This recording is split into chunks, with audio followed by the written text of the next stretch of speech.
Kasako Media, tunaangazia maisha, tunaandika kesho.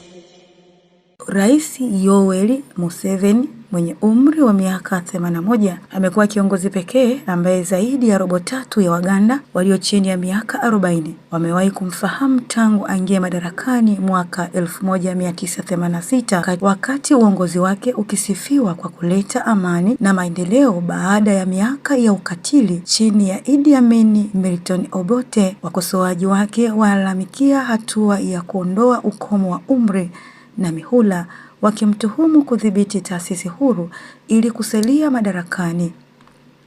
Museveni alizaliwa kwenye familia ya ufugaji huko Ankole. Amesisitiza kuwa haamini katika ukomo wa madaraka, jambo linalozua maswali kuhusu hatima ya kisiasa ya nchi hiyo. Je, wajua kuwa zaidi ya 75 ya Waganda hawajawahi kumfahamu rais mwingine yeyote zaidi ya Yoweri Museveni tangu aingie madarakani mwaka 1986 kufuatia mapambano ya msituni.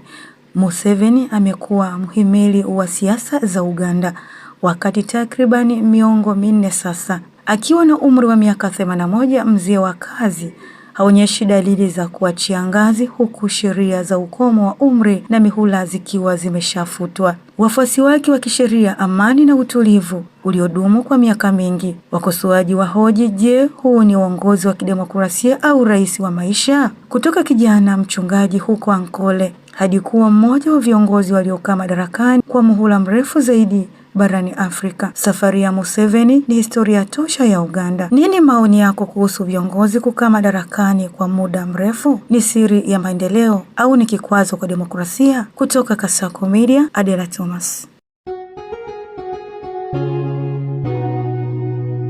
Kasako Media, tunaangazia maisha, tunaandika kesho.